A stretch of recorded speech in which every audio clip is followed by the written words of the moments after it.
Welcome my channel Triveni steno classes. आज का dictation start होगा 3 सेकंड बाद। स्टार्ट। महोदय, योजना पर वाद विवाद सच्चे अर्थ में एक राष्ट्रीय विचार विमर्श का अवसर है और मुझे प्रसन्नता है कि सदस्यों ने इसे गंभीरतापूर्वक लिया है। हालांकि इसकी आलोचना भी बहुत हुई है। ऐसी आलोचना सुनने के हम अभ्यस्त हो चुके हैं। पहले इसका लक्ष्य योजना का विचार ही हुआ करता था। सौभाग्य से वह बात अब नहीं रह गई है और हम विकास की ऐसी सीढ़ी पर पहुंच चुके हैं जब मुझे आशा है कि सभी दल योजना के विचार का अनुमोदन करते हैं। कुछ ने योजना के कुछ अंशों का अनुमोदन किया है और अपनी आलोचना अनेक कार्यक्रम को लागू करने के तरीकों के लिए सुरक्षित रखी है। कई सदस्य ऐसे हैं जो योजना के हमारे ढंग को बिल्कुल पसंद नहीं करते। पैरा। अब यह स्पष्ट है कि हम में से प्रत्येक व्यक्ति एक रूप में नहीं बल्कि दल के प्रतिनिधि के रूप में कुछ विचारों के पक्ष में है और कार्य संचालन के किन्हीं विशेष तरीकों को पसंद करता है। हमने पर्याप्त विचार विमर्श और सोचने समझने के बाद यह निश्चय किया कि हमें किस प्रकार का योजना आयोग बनाना चाहिए और आयोग को किस ढंग से काम करना चाहिए। योजना आयोग में निर्दलीय स्वतंत्र विचारों वाले और गैर राजनीतिक विशेषज्ञ होते हैं, लेकिन वे पूरी तरह से योजना के लिए जिम्मेदार नहीं होते।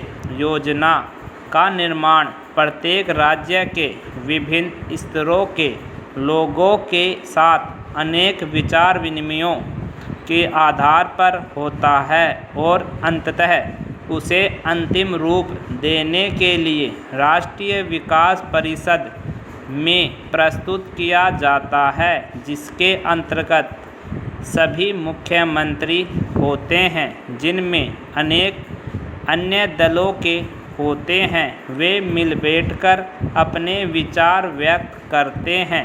यह ठीक है कि इन बैठकों में मतभेद भी होता है, जो सामान्यतः योजना के तरीकों को लेकर नहीं बल्कि अधिकांशतः इस पर होता है कि किस राज्य को कितना पैसा मिलना चाहिए। हम जानते हैं कि हमारा कोई भी ऐसा कार्यक्रम नहीं है जो हमारी पूरी जनसंख्या की आवश्यकता के लिए पर्याप्त हो।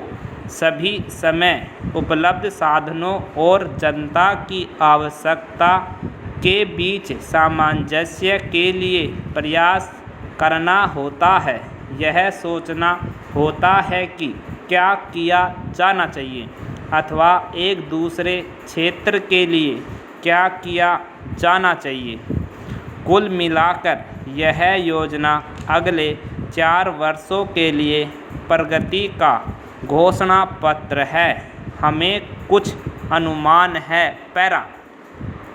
महोदय, यद्यपि योजना के अंतिम रूप पर यह औपचारिक बहस अब हो रही है, हमने योजना के प्रारूप के बारे में काफ़ी ब्यौरेवार विचार किया था। एक माननीय सदस्य ने कहा है कि योजना से ऐसा नहीं लगता कि कामों को निपटाने में तत्परता जरूरी है। मैं समझती हूँ कि योजना के प्रारूप और उसके अंतिम रूप में यही अंतर है। अंतिम रूप में हमने तात्कालिकता पर जोर दिया है, जिसका प्रमाण यह है कि उसमें आज की प्रमुख समस्याओं की पहचान की गई है, जैसे बेरोजगारी या क्षेत्रीय असंतुलन अथवा अन्य ऐसी ही बातें। इनमें से कुछ समस्याओं के समाधान में कोई विलंब नहीं होना चाहिए और उन्हें तत्काल दृढ़ निश्चय के साथ हल किया जाना चाहिए। लेकिन कुछ परिस्थितियां ऐसी होती है जिनमें हमें काम करना होता है। कुछ मान्य तरीके हुआ करते हैं। इनमें से एक है लोकतंत्री प्रक्रिया। बहुत से लोग चाहते हैं कि हम कई काम एक साथ करें और इनमें से कुछ के बारे में हम सहमत भी हैं कि वे सही काम हैं, लेकिन हम लोकतंत्री प्रक्रिया के प्रति वचनबद्ध हैं। हम जनता की राय से काम करने के लिए प्रतिबद्ध हैं। हमें अधिकाधिक जनता और पार्टियों को अपने साथ लेकर आगे बढ़ना है।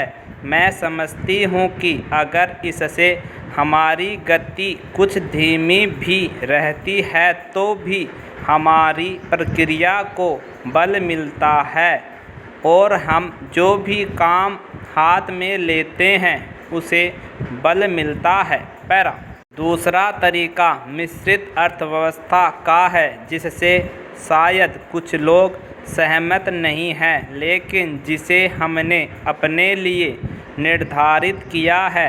ऐसी अर्थव्यवस्था की अनेक त्रुटियां भी होती हैं, लेकिन हमारे देश में आज जो परिस्थिति है उसमें हमारी सरकार, हमारे पूर्ववर्तियों और आज के सहयोगियों ने यह अनुभव किया कि हमें इस तरीके को अपनाकर चलना चाहिए। मिश्रित अर्थव्यवस्था का अर्थ मेरी समझ से यह नहीं है कि कुछ समृद्ध परिवारों को इसका लाभ मिलता रहे। कृषि या लघु उद्योग जैसे अनेक क्षेत्र कमज़ोर वर्गों के लाभ के लिए निजी क्षेत्र में रखे गए हैं और हमारी मिश्रित अर्थव्यवस्था के अंतर्गत अपने लिए लोगों को अनेक कार्यक्रम अपने हाथ में लेने के अलावा उनमें अपने लिए काम करना चाहिए। मुझे मालूम है कि स्वाधीनता के तुरंत बाद जो स्थिति उत्पन्न हुई थी उसका कुछ परिवारों, ग्रुपों, व्यावसायिक घरानों ने निजी स्वार्थ के लिए लाभ उठाया। कंप्लीट।